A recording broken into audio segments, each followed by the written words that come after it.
নম্বর চা বাগান সংলগ্ন এই বস্তিতে। তবে কিভাবে এই আগুন লেগেছে তা এখনো জানা যায়নি। চলছে পুলিশি তদন্ত। এরই মধ্যে ঘটনাস্থলে পৌঁছে গেছেন জলপাইগুড়ি মহকুমার এসপি অনুরাধ হাসান। সেই দৃশ্যই তুলে ধরছি আপনাদের সামনে। এই ব্যাপক ক্ষয়ক্ষতির পিছনে আসল কারণ কি তার সরজমিনে খতিয়ে দেখতে উপস্থিত জলপাইগুড়ি মহকুমার এসপি।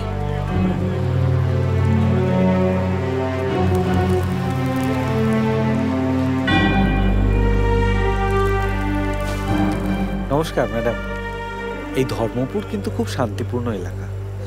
এখানে আগে কখনো এই সমস্ত ঘটেনি।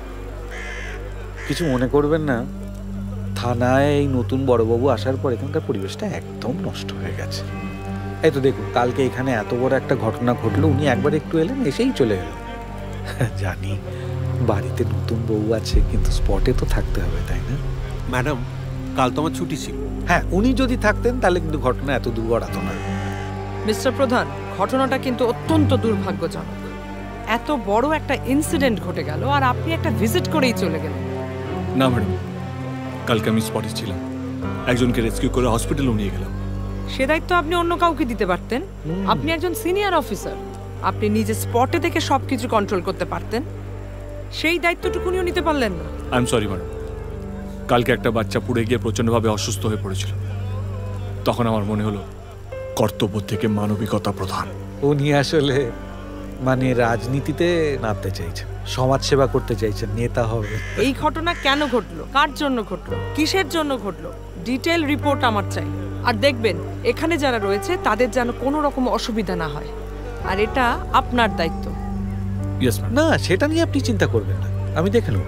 সব আমার ভোটার, সব ক্ষতিপূরণের সমস্ত ব্যবস্থা আমি করব।